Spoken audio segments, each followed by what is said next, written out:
শয়তান ঝগড়া বাঁধা দেখো উস্তাদ। সহিহ মুসলিমের হাদিস, ইন্না ইবলিসা ইয়াদাউ আরশাহু আলাল মা সুম্মা ইয়াবআসু সারায়াহু। ইবলিস তার সিংহাসন গেড়েছে সাগরের উপরে। ইবলিসের সিংহাসন কিসের উপরে? বিশাল বড় সাগর আর মহাসাগরের উপরে ইবলিস শয়তান তার সিংহাসন নিয়ে বসা। প্রতিদিন সকালবেলায় শয়তানগুলোরে মানব রাজ্যে পাঠিয়ে দেয়, যা তোরা মানব রাজ্যে চলে যা, যে মানুষকে ওয়াসওয়াসা দেয়, ওয়াসওয়াসা দিয়ে খারাপ কাজ করা। সারাদিন খারাপ কাজ করার পরে কি কি ওয়াসওয়াসা দিল, কি কি খারাপ কাজ মানুষের মধ্যে ঘটালো, সন্ধ্যাবেলায় সব শয়তান এসে ইবলিসকে বয়ান শোনায়। সন্ধ্যাবেলায় শয়তানগুলো এসে বলে, আমি এক লোককে দিয়ে মিথ্যা কথা বলিয়েছি।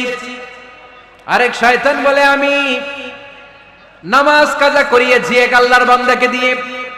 আরেকজন বলে, আমি ওজনে কম দিয়েছি। আরেকজন বলে, আমি সুদের ব্যবসার মধ্যে টাকা লাগানোর ব্যবস্থা করে দিয়েছি। এক একজন এক একটা ওয়াসওয়াসা দিয়ে আল্লাহর মুমিন বান্দাদেরকে ধোঁকা দিয়েছে। এগুলোর ফিরিস্তি এসে সব শয়তানেরা ইবলিসকে শোনায়, কিন্তু কোনো কথাতে ইবলিসের মন ভরে না। কোন শয়তান এসে বলে, আমি তো এমন মদের আড্ডাখানায় নিয়ে গেছি আল্লাহর বান্দাদেরকে, এগুলো নামাজই পড়ে নাই, খালি মদ খাইছে।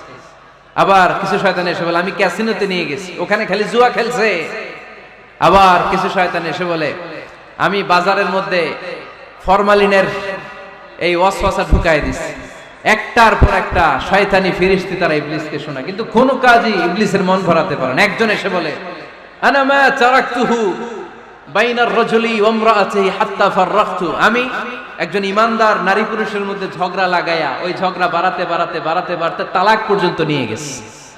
নাউজুবিল্লাহ পড়বেন না? শয়তান এবার তার উপর খুশি হয়ে যায়। সব শয়তানগুলোকে ঠেলে ইবলিস এই শয়তানকে কাঁধে তুলে নাচতে শুরু করে দেয়। কারণ মুমিন বান্দার সংসার যদি ভেঙে যায় শয়তান খুশি হয়ে যায়, আর মুমিন বান্দার সংসার টিকে থাকলে খুশি হয়ে যায় কে? এজন্য নীলফামারীর ভাইয়েরা, ঝগড়া করা যাবে না। দাম্পত্য জীবনকে সুখী করতে চাইলে ঝগড়াকে আমরা নো বলে দিব। ঝগড়া অনেক সময় হবে, কিন্তু এটাকে বাড়তে দেয়া যাবে না, এটাকে আমরা স্পেস দিব না, ওইখানে থামায় দিতে হবে। রাজি আছেন তো সবাই? আল্লাহ রাসূল সাল্লাল্লাহু আলাইহি ওয়াসাল্লামের ফ্যামিলিতে ঝগড়া হতো। আম্মা জান আয়েশা রাদিয়াল্লাহু তাআলা আনহার সাথে আল্লাহ রাসূল সাল্লাল্লাহু আলাইহি ওয়াসাল্লামের ঝগড়া হতো, হাদিসে পাওয়া যায়। কিন্তু এগুলো ছিল মধুর ঝগড়া, সুন্দর ঝগড়া। সুবহানাল্লাহ পড়েন। আল্লাহর হাবিব বলেন, ইয়া আয়েশা ইন্নী লা আ'লামু ইযা কুনতি আন্নী রাদিয়া ওয়া ইযা কুনতি আলাইয়া গাদবা। ও আয়েশা, তুমি কখন আমার উপর রেগে থাকো সেটাও আমি বুঝি, আবার কখন খুশি থাকো সেটাও বুঝি।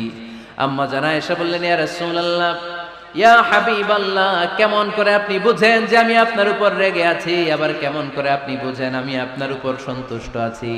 বিশ্বনবী বললেন, আয়েশা, তুমি যখন আমার উপরে খুশি থাকো, আমার উপর যখন তুমি রাজি থাকো, তখন তুমি দোয়ার সময় এইভাবে দোয়া করো, ওয়া রাব্বি মুহাম্মাদ, মুহাম্মাদের রব, আপনি আমাদের সব গুনাহগুলো মাফ করে দেন।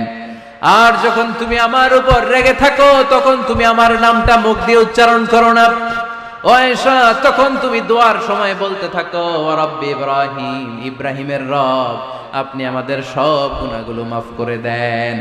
যখন তুমি খুশি তখন আমার নামটা মুখে নাও, যখন তুমি আমার উপর রেগে থাকো তখন তুমি আমার নামটা মুখে নিতে চাও না।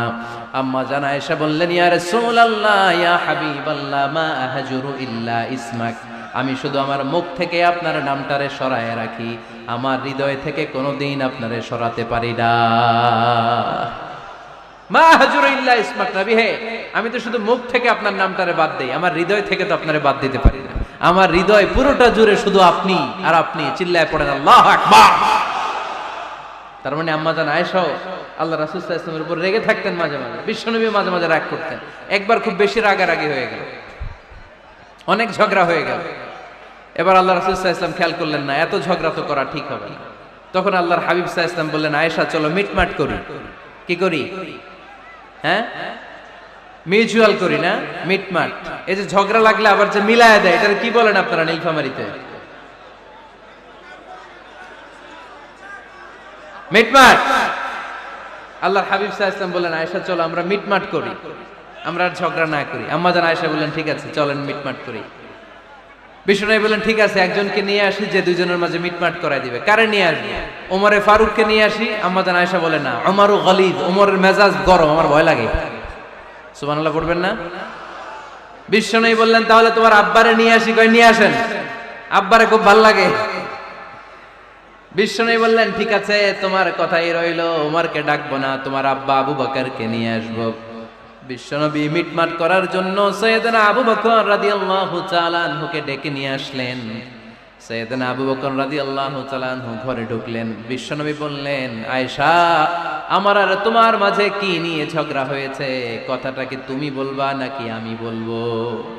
আম্মা জান আয়েশা বলেন, আপনিই বলেন, তবে মিথ্যা বললেন না, যা ঘটছে ওইটাই বললেন। ওলা তাকুলিল্লাহ হাক্কান, যেটা সত্য ওইটাই বলবেন, অন্য কিছু বলবেন না। আবু বকর রাদিয়াল্লাহু তাআলা আনহু তো শুনে রেগে মেগে আগুন। কি এত বড় সাহস, বিশ্বনবীর সামনে দাঁড়িয়ে তুমি এভাবে কথা বলো? এই আদব শিক্ষা দিয়েছি তোমাকে আমি। রেগে গেলেন। বিশ্বনবী কি সত্য ছাড়া মিথ্যা কিছু বলবেন? রেগে মেগে চিৎকার করে মেয়ের গালের মধ্যে দিলেন এক চপেটাঘাত। এক থাপ্পড় খেয়ে আম্মা জান আয়েশা উল্টায় পড়লেন। আবার মারার জন্য সাইয়েদনা আবু বকর। হ্যাঁ বন্ধুরা, আজকের ভিডিও কিন্তু এই পর্যন্ত। এরপরে কিন্তু আবার আমরা নতুন কোনো একটা ভিডিও নিয়ে উপস্থিত হবো। তাই বন্ধুরা, আমার এই চ্যানেলটাকে যারা সাবস্ক্রাইব করবেন তারা কিন্তু প্লিজ দয়া করে সাবস্ক্রাইব করে নিও।